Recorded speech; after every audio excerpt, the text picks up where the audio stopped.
꺾은 선 그래프를 알아볼까요?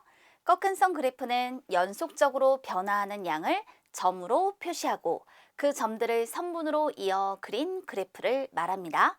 여기 볼까요? 이렇게 연속적으로 변화하는 양을 점으로 표시했어요. 그리고 그 점들을 선분으로 이어서 그려주었잖아요. 바로 이런 그래프를 꺾은 선 그래프라고 하는 거예요.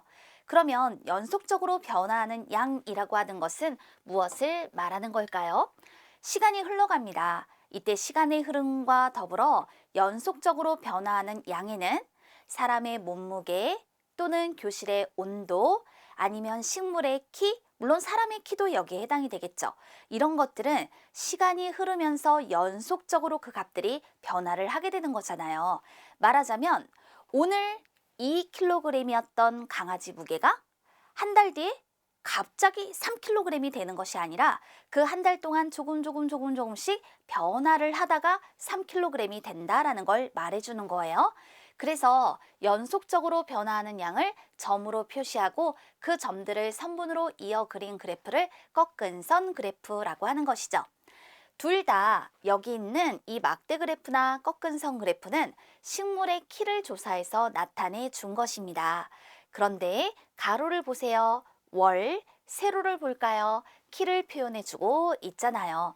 또 세로 묶음 한 칸의 크기는 둘 다 1cm로 같아요. 그런데 하나는 막대 그래프로 하나는 꺾은 선 그래프로 나타내 준 것일 뿐입니다.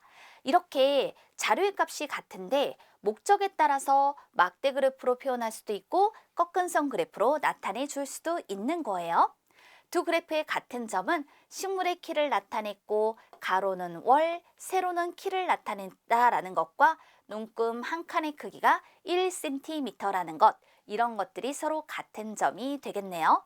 그럼 이 두 그래프를 비교해 볼게요. 막대 그래프는요, 각 항목의 많고 적음을 한눈에 알 수 있죠. 막대의 길이만 비교해도 되니까요. 이런 목적을 가지고 식물의 키를 막대 그래프로 나타내 주는 거예요.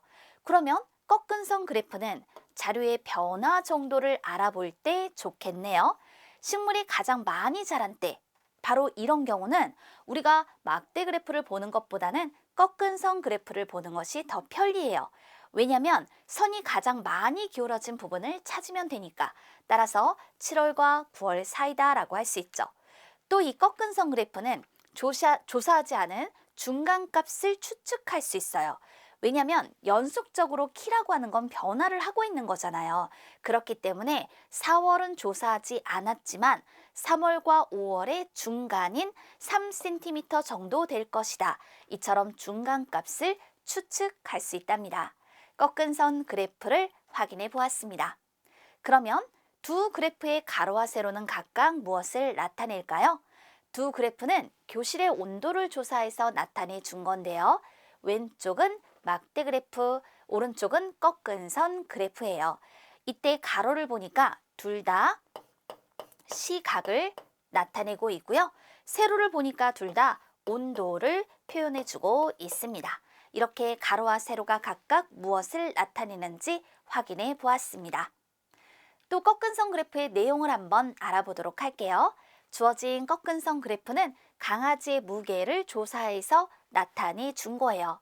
그러면 점과 점을 이은 선분이 오른쪽 위를 향하고 있죠. 이건 무게가 점점 늘고 있다라는 걸 말해주는 거예요. 그리고 무게가 가장 많이 무거운 때는 점이 제일 높게 위치한 때로 2021년이 되고 전년에 비해 무게가 가장 많이 늘어난 때는 점과 점을 이은 선분이 가장 많이 기울어진 부분을 찾으면 되죠. 이건 2019년과 2020년 사이의 선이 가장 많이 기울어져 있기 때문에 전년에 비해 무게가 가장 많이 늘어난 때는 2020년이라고 할 수 있습니다. 2020년에 비해 2021년에 2kg이 늘었다. 세로 눈금 한 칸이 1kg이기 때문에 2020년 11kg, 2021년은 13kg, 따라서 2kg 늘었다라는 것도 알 수 있죠. 그래프에 주어져 있지는 않지만 2022년도 예상을 해볼 수 있어요. 무게가 점점 늘고 있기 때문에 2022년에도 무게가 늘 것 같다라고 표현해 볼 수 있겠습니다. 이번에는 물결선을 사용한 꺾은 선 그래프를 만나보도록 하겠습니다. 운동장의 온도를 조사하여 각각의 시각별로 나타내 준 거예요. 둘 다 그렇습니다. 그래서 두 그래프의 같은 점, 시간별 운동장의 온도를 나타냈고, 가로는 시각, 세로는 온도를 표현하고 있구나. 이것은 같은 점이 되는 거예요. 그런데 두 그래프, 뭐가 다르죠? 가 그래프를 보면 세로 눈금이 0도씨부터 시작을 하지만 이때 나 그래프를 보면 물결선이 있고요. 그 물결선 위로 20부터 시작한다라는 것을 알 수 있어요. 아, 이렇게 물결선을 사용해서 꺾은 선 그래프를 나타내 주었구나. 그러면 물결선은 왜 사용을 하는 걸까요? 이 왼쪽과 같은 경우를 보세요. 0도씨부터 20도씨가 지금 제일 작은 값이죠. 그런데 그 사이에 자료가 하나도 들어가 있지 않잖아요. 그러니 불필요한 부분이 있어서 얘를 줄이기 위해서 물결선을 사용해 준 거예요. 가장 작은 값이 20도씨이니까 0도씨부터 20도씨까지를 물결선으로 생략하자. 그럼 이렇게 생략을 하고 나서 보니까 두 그래프 중에서 변화하는 모양, 온도가 변화하는 모양을 뚜렷하게 알 수 있는 것은 바로 나 그래프가 된다라는 거 알 수 있겠죠. 자, 세로 눈금 한 칸의 크기, 왼쪽은 2도씨, 오른쪽은 1도씨가 되겠습니다. 세로 눈금 한 칸의 크기를 더 작게 잡으면 변화하는 모양을 더 뚜렷하게 나타내 줄 수 있답니다. 희정리의 키를 조사하여 나타낸 꺾은 선 그래프입니다. 물음에 답하세요. 가와 나 그래프 중에서 희정리의 키의 변화를 더 뚜렷하게 알아볼 수 있는 것은 어느 것일까요? 가하고 나를 보니까 그 변화 모습이 더 뚜렷한 것은 맞습니다. 바로 나 그래프이더라. 왜일까요? 물결선을 사용해서 0cm에서 110cm 사이를 생략해서 나타내 줬잖아요. 이렇게 하니까 세로 눈금 한 칸의 크기를 더 작게 잡을 수 있게 되어서 변화 모습을 더 뚜렷하게 나타낼 수 있다. 답은 나 그래프가 되겠습니다. 이번엔 꺾은 선 그래프로 나타내는 방법을 살펴봅시다. 가로와 세로 중 어느 쪽에 조사한 수를 나타낼지 정해 주세요. 그리고 눈금 한 칸의 크기를 정해줘야 하는데 조사한 수 중에서 가장 큰 수를 나타낼 수 있도록 눈금의 수를 정해줘야죠. 필요 없는 부분이 있다면 이것은 물결선으로 나타내고요.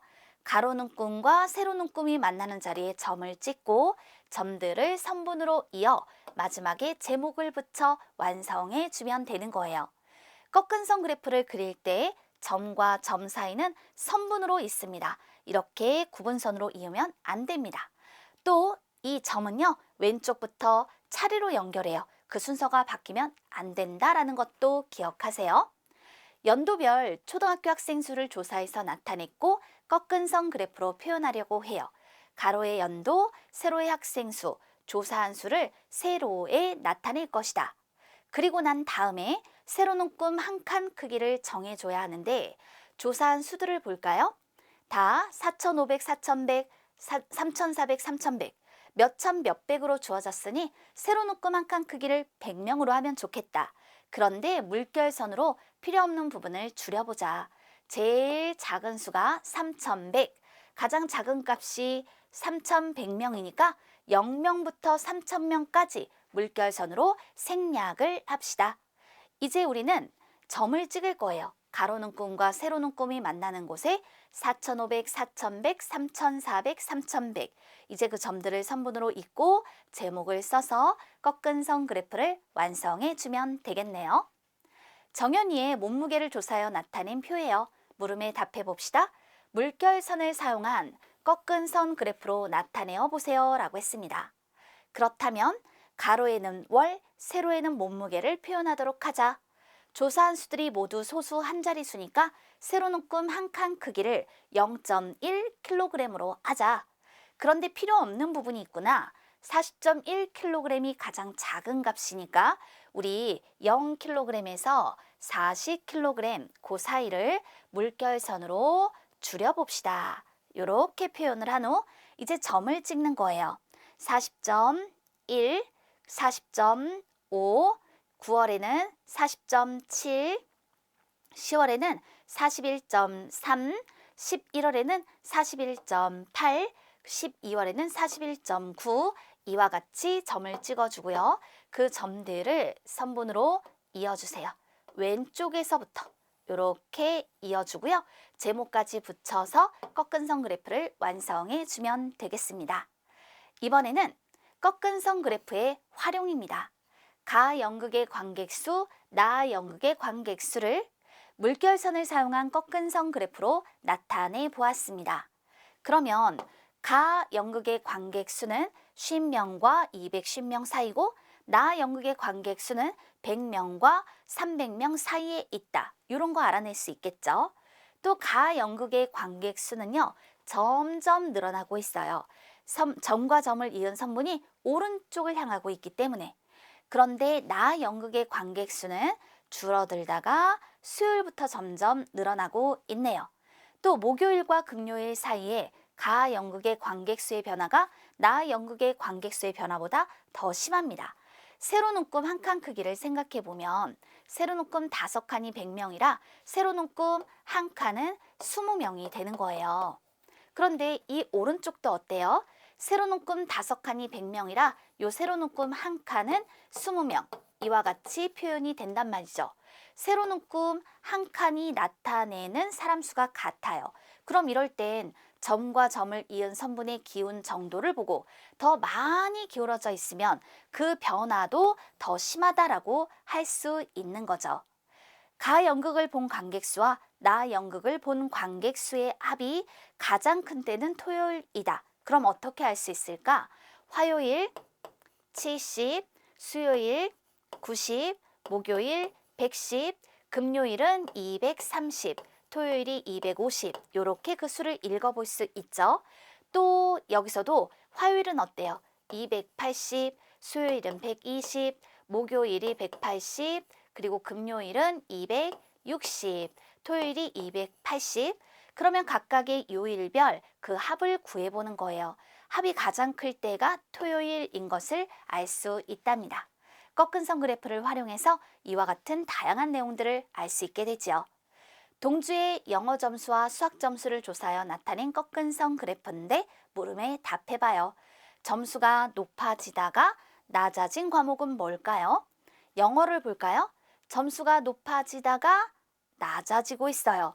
수학은요, 점수가 점점 높아지고 있습니다. 그러니 높아지다가 낮아진 과목은 영어. 이렇게 꺾은 선 그래프를 활용해 답할 수 있습니다.